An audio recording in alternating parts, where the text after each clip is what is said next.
Assalamualaikum warahmatullahi wabarakatuh.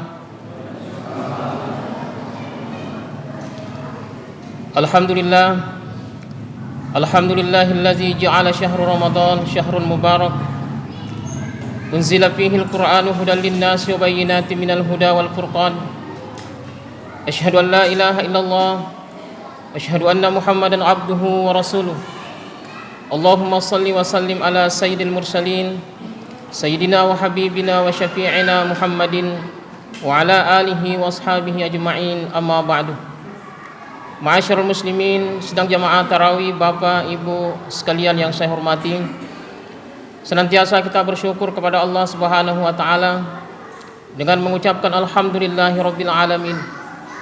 Kemudian senantiasa kita berselawat kepada Rasulullah sallallahu alaihi wasallam.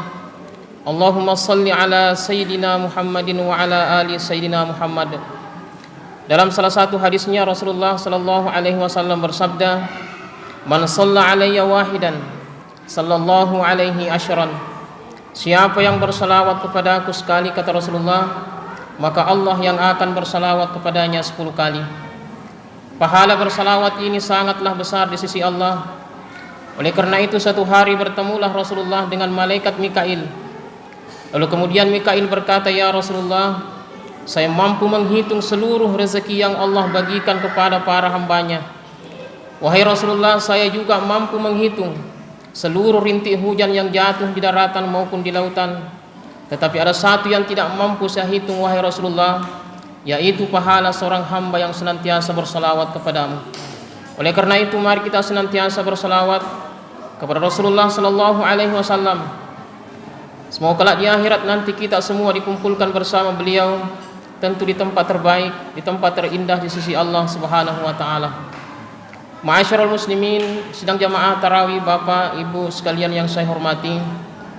Suatu hari datanglah seorang sahabat bertanya kepada Rasulullah sallallahu alaihi wasallam, "Ya Rasulullah, man ahaqqu bi husni sahabati?" Qala ummuka. "Tsumma man ya Rasulullah?" Qala ummuka. "Tsumma man ya Rasulullah?" Qala ummuka. "Tsumma man ya Rasulullah?" Qala abuka. Seorang sahabat bertanya kepada Rasulullah sallallahu alaihi wasallam, "Wahai Rasulullah, kepada siapa pertama kali saya harus berbuat baik?" Maka Rasulullah menjawab, "Ibumu." "Siapa lagi ya Rasulullah?" "Ibumu." "Siapa lagi ya Rasulullah?" "Ibumu." "Siapa lagi ya Rasulullah?" "Ayahmu." Maka Ibnu Hajar Al-Asqalani menafsirkan bahwa Rasulullah sallallahu alaihi wasallam menyebut ibu 3 kali. Itu disebabkan karena seorang ibu setidaknya melewati 3 kesulitan ketika mengasuh anaknya. Yang pertama, seorang ibu sulit ketika mengandung. Yang kedua, sulit ketika melahirkan. Dan kemudian sulit ketika menyusui. 3 masa ini adalah masa yang paling berat bagi seorang ibu, tetapi juga merupakan masa kemuliaan yang pahalanya sangat tinggi di sisi Allah Subhanahu wa taala, sehingga pahalanya disejajarkan dengan pahala jihad di medan perang. Salah satu kemuliaan seorang ibu adalah bahwa di dalam tubuhnya ada satu nama yang begitu agung, ada satu nama yang begitu mulia, diambil dari namanya Allah Subhanahu wa taala. Itulah yang disebut dengan Rahim, yang artinya penyayang. Mengapa nama tersebut diambil dari namanya Allah yang sangat agung, sangat mulia? Alasannya adalah karena seorang hamba ditanya, bagaimana kasih sayangnya Allah Subhanahu wa taala kepada hambanya? Sesungguhnya tiada seorang pun yang bisa menjawab dengan sempurna. Tetapi Allah Subhanahu wa taala mengatakan dalam hadis qudsi, "Apabila kalian ingin melihat sebagian daripada kasih sayangku, maka lihatlah kasih sayang seorang ibu ketika kita berada di dalam rahimnya. Tiada lagi kasih sayang di dunia ini lebih tinggi daripada kasih sayang seorang ibu. Kapan? Ketika kita berada di dalam rahimnya." Ma'asyarul muslimin, sedang jamaah tarawih yang berbahagia, lalu kemudian kita keluar dari rahim seorang ibu.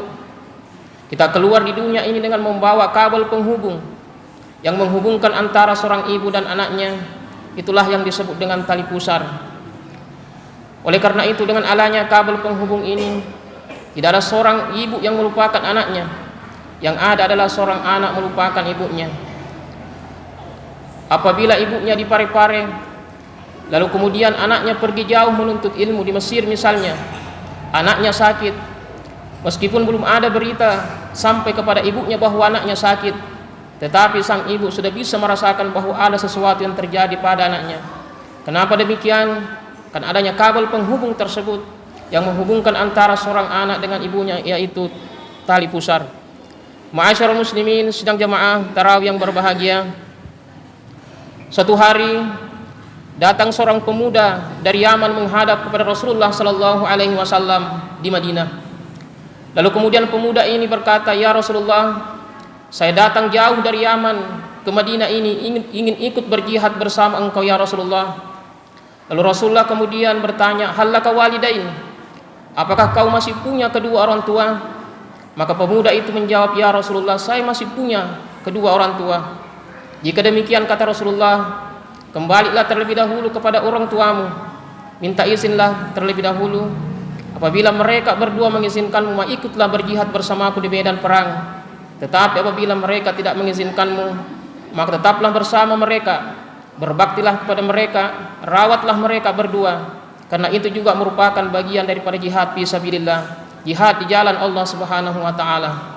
Ma'asyiral muslimin, sedang jamaah tarawih yang berbahagia, begitu juga satu hari datang seorang laki-laki menghadap kepada Ibnu Umar. Apa kata laki-laki ini? "Wahai Ibnu Umar, saya telah menggendong ibuku tawaf keliling Ka'bah. Bahkan saya menggendong ibuku melaksanakan seluruh rangkaian ibadah haji sampai punggungku melepuh.